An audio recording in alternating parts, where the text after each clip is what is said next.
Welcome to Way Up, the talk show, where we're kicking it and having fun on inspirational radio.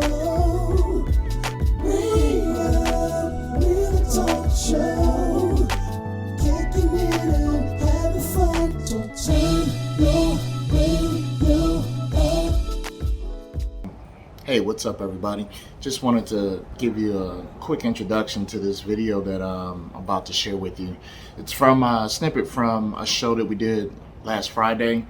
Included conversation about TD Jakes, Will Smith, where we've been for the last couple of years as far as a showcast. But this portion is about the TD Jakes portion of it. He had a message, a Father's Day message, and he said a line that went viral.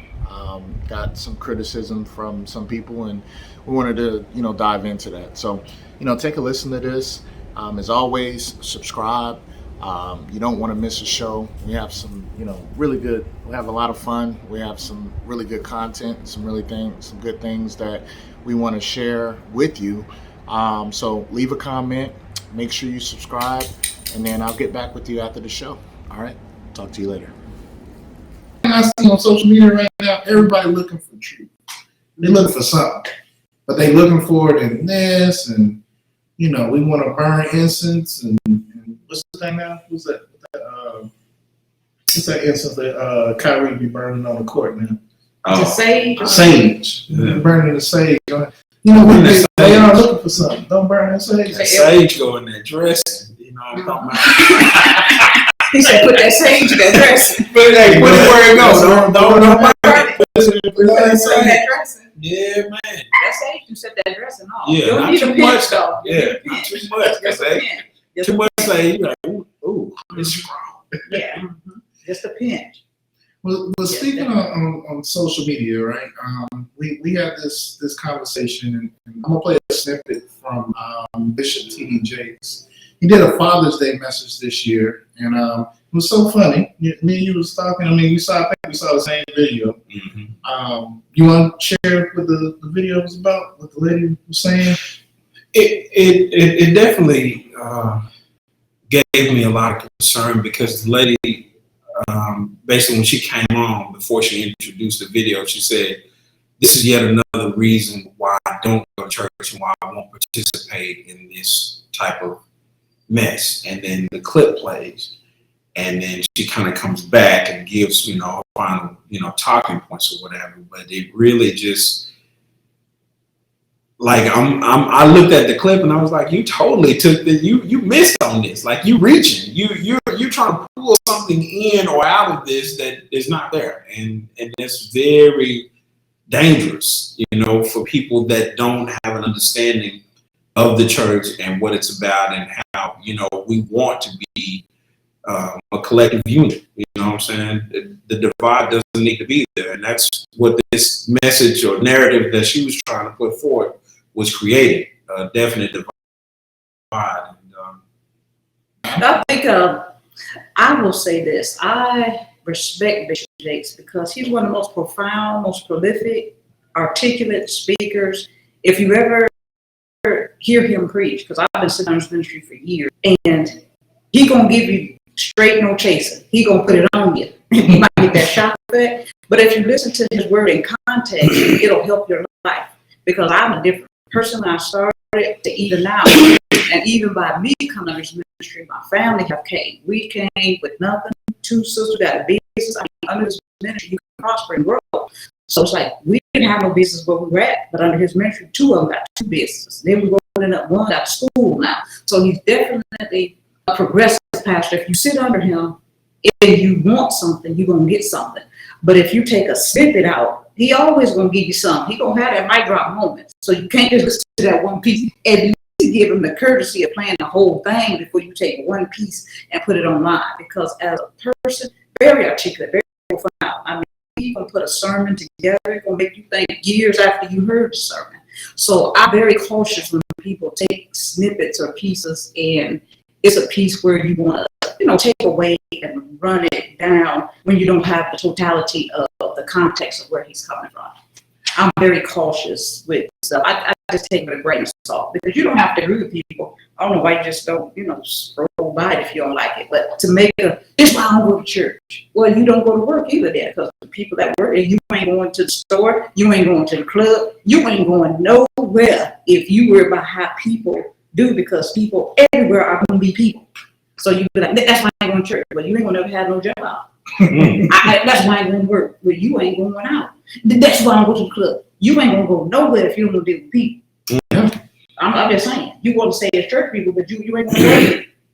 Plenty of people get on my nerves at work. I'll keep going back getting that check. Let me play the part of the message that has been going viral that people have been having issues with. Mm-hmm. And then I want to circle back to that because, like you said, Neon, I think the most concerning part, and we hear this a lot for a lot of different things. This is the reason why I'm going to church. Mm-hmm. So let me play this.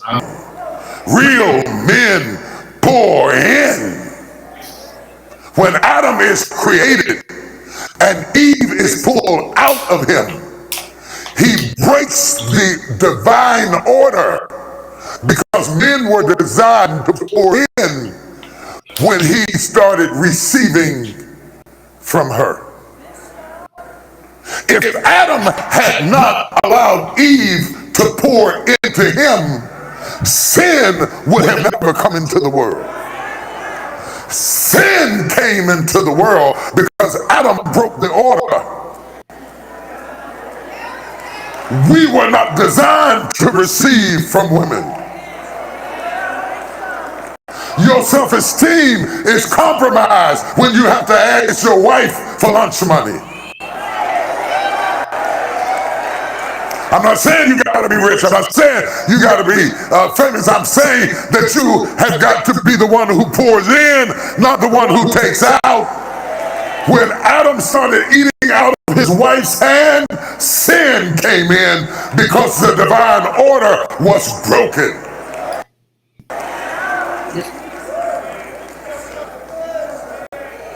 Are you hearing what I'm saying to you? And Adam all of a sudden has allowed the curse to come because he stopped pouring.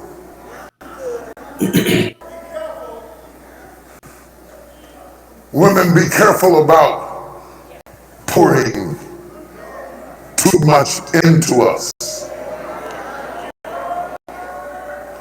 We are designed to pour into you.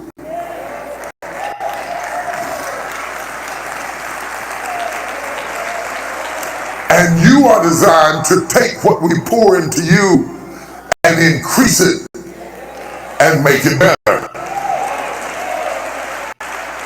You increase it, you appreciate it, and you multiply it. This breaks all sociological orders of the culture we're living in now. Because we are raising up women to be men.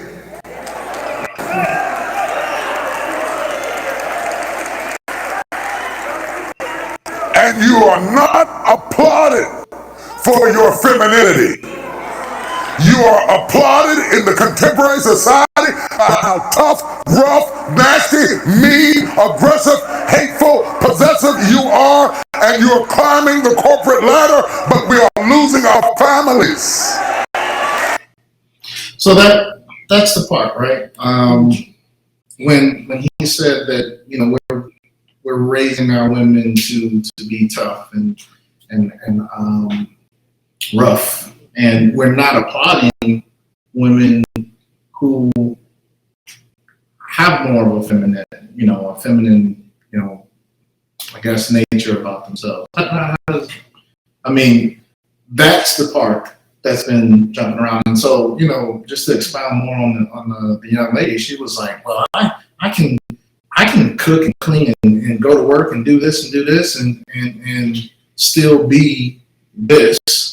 Whatever, but she was just dealing with that part. She didn't hear how, really, to me, it was a call, a conviction to men to step up and and really start pouring into their families as opposed to their families taking care of them. Because way I look at it, the last couple of generations, it's been, I wrote a book myself. I didn't really talk about that yet because I'm still in the publishing part of it. But when I did the research about marriage, divorces has been on a rise. Mm-hmm. So what that says is that there's been a lot of single families, a lot of single mothers. And she even speaks to that in there. She was like, if men would take care of their business, then we wouldn't have to, right? And right after this, and I'm not going to play that part, but, you can go and watch this message. But right after that, Bishop says it's a situation where it seems like women are reacting to how, a time where they didn't have the right to vote. They didn't have the right to do this. And there was just a whole bunch of, mistreatment of women and their rights and who they were as humans, disrespect to who they are. And it's like with anything that happens in this world, like we always swing the pendulum like all the way to the other end. You know what I mean? Like it's always to the extreme. Like we were here, now we gotta go all the way over here. And for me personally, I think life is more about the balance. Mm-hmm. I think so too. So what are your thoughts on that? My thoughts? Mm-hmm. I was there when he preached the sermon and real men pour in, and I think he had a lot of relevant points. He just said what he said. Socially, I don't think anything he said. That's what they applaud in the workplace. That's what they want. Depending on the position you want at the job. Mm-hmm. If you want to get to the top, that's what they think they have to do. But I do think it's another way to do it. But that's what's happening modern day, current day. Now this is what it is. You want to get to the top, you got to be rough. They don't like that. You gotta be tough. But I do think we need a balance, and I agree that the real men pour into you. And I think there is a way to come up without being nasty, cutthroat, mean, and you just may not do it there. Mm-hmm. Because you may have a company if you got enough smarts, enough stuff to move up in their company, who knows what you got in you to start your company. Right. And then you make the rules at your house because it's your company. But sometimes when they're wrong, you do as the Romans do. You on their playground, so you acclimate yourself and your position to whatever is before you. So you figure that's what you got to do. That's what the road, that's what it looks like you have to do. And most people follow what it looks like. You have to be a whole different breed of person not to follow. Because if you see a map, this is how they got to the top. Okay, I have to follow that road map to get to the top. But there's another way. It's what God put on the inside of you, and you can still be loved. Jesus walked the earth. He's the coolest dude out. I mean, he's cool. You ain't gonna ruffle his feathers. When they come to kill him, they laid his dead man. It ain't time for that. He was cool. And it's like we can do what we need to do, and we don't have to be nasty doing it. Right. We can get the job done and be even more effective, and bring more people along with us instead of everybody scared of you. They're like, you don't know which way the wind blowing. So I think there's a way to be effective and not be what you see. But I do think it's a stronghold to be that way, to make it in their companies. Yeah. Mm-hmm. And back to one thing you said, Dion, like, and you, I think you spoke so eloquently to it. Like, so many people are trying to use different things like this as an excuse. This was, like, you can take a clip of any of our lives, even the people, anybody that's here right now. You can take one word or a sentence that they say in the course of a day or a life and blow it up and be like, oh, this person is this way, or this person is like this. I mean, it was so weird to me when I first saw the TikTok, because the feedback that I've always heard about T.D. Jakes is that he preaches to the women, like, and I never agree with that, because I mean, when I hear from him, I mean, like I said, as a man, I feel like he's speaking to me as a man to step up in different things, but it just sounds like sometimes we just want to make an excuse to not do something. And here's the thing: you don't gotta like T.D. Jakes. There's millions of pastors out here.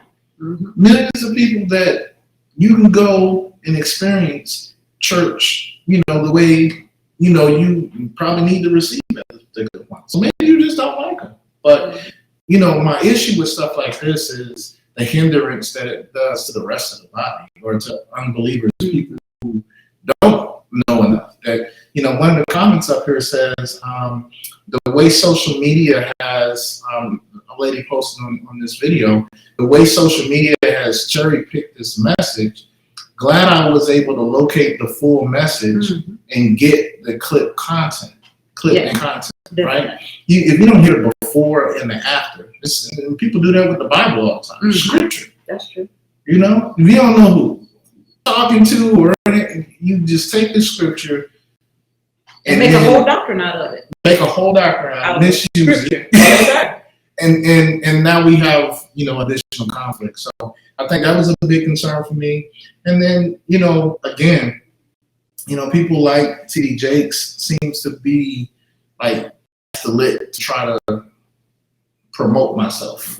You know what I mean? With different pastors or whatever, to try to,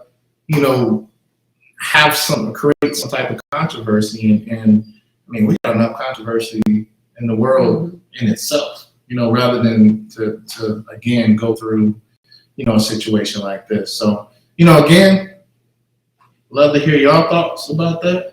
Well, that message, any message for that matter, is a two-edged sword. And if you listen to that, even just now, I got the fact that, the reason that there's such a disconnect and women feel like they have to, step up like this and be this way or what have you is because we as men haven't been protecting them.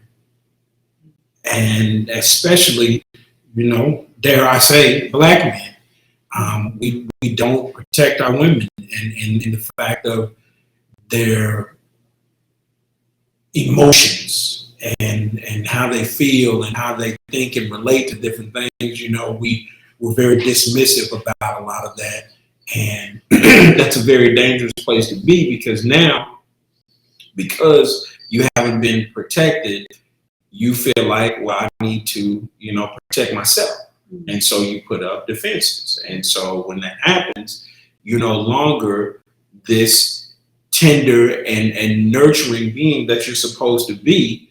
Now you got to be a soldier.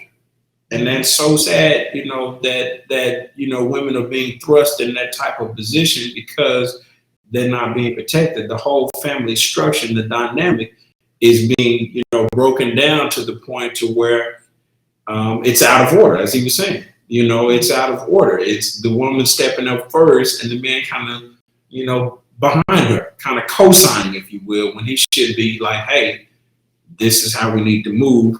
This is what we need to do. This is how we need to do it, because it's we. And if you continue to use that and take advantage of that, then you get a much better result. But, all of this stems back to the fact that, women did need some additional things and some additional rights and some additional voices as far as that, because they, if you go back all the way to the Old Testament, women have had a very profound effect on a lot of things that happen, big, huge movements. It always starts with a woman.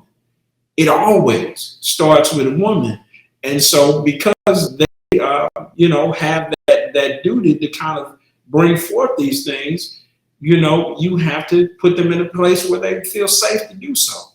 And I think that that's where we're out of whack and where this message was so necessary because, nobody is stepping up and guarding them while they do what they need to do. And here's another aspect of that. When you think about why, so from a man standpoint, I grew up in a single family household, right? So, luckily my mom, was wise enough to, put me in the boys club and put me around a lot of mentors. Shout out to Mr. Irvin. These are people that I will never forget. He's the first person that bought me my suit and taught me how to tie a tie. Wasn't my father, But what I was saying earlier about the generations, we have generations and generations of, fatherless kids, fatherless daughters, fatherless, sons. And so as a son, what's my model to know how to pour into my wife or pour into, how do I learn that if no one ever, showed me that? And so, I think in the big picture of it all, that's why I know the devil hates marriage, right?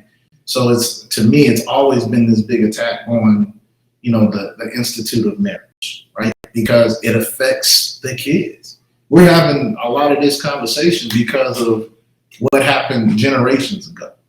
You know what I mean? Back in slavery, we're having this conversation here that seed was planted before we were even thought about on this earth, and so now we're having this disagreement between, and you mentioned the Black community, we're having this disagreement, and it's stuff that, when on both sides are hurt, both sides are trying to figure it out.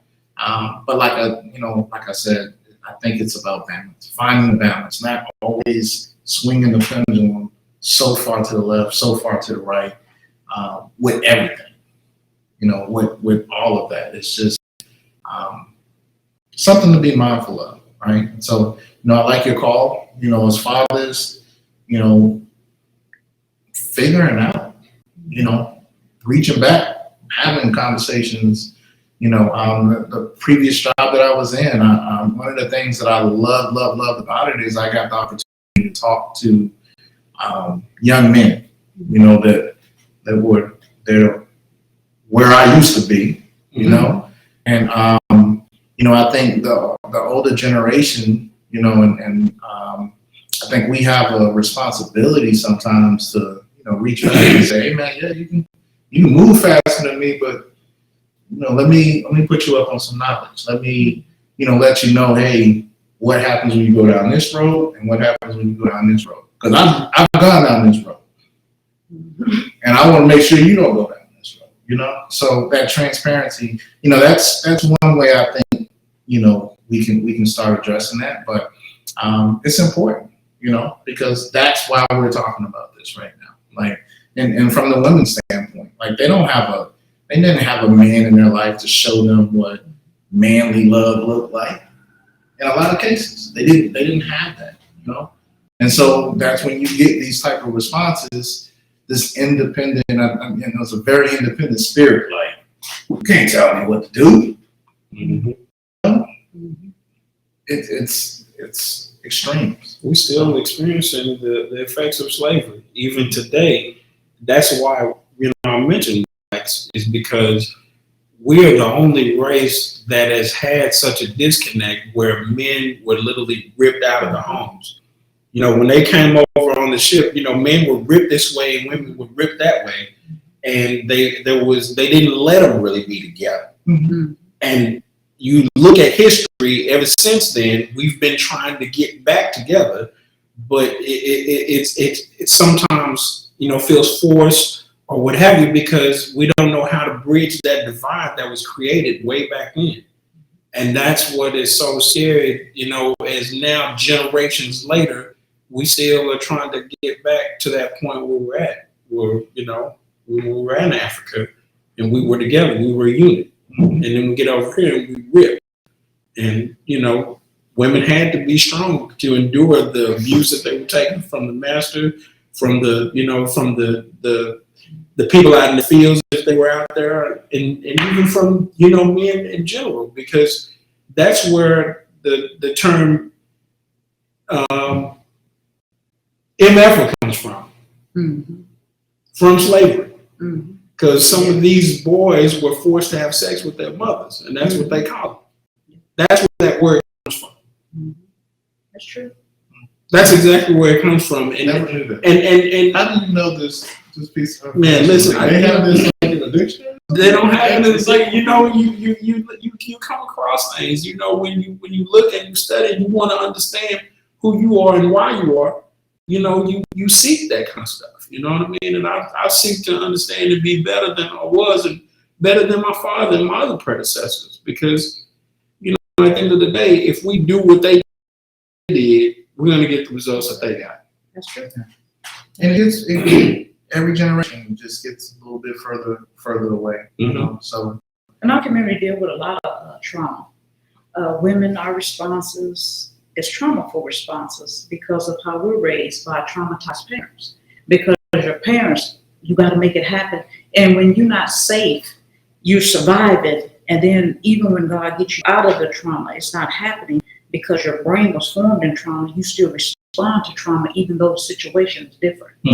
And so then you have kids, they traumatized, but they don't even know what you've been through. But you don't even say it. Right. But you raise them in your trauma. So now my soul's traumatized. And then let's say I have a son.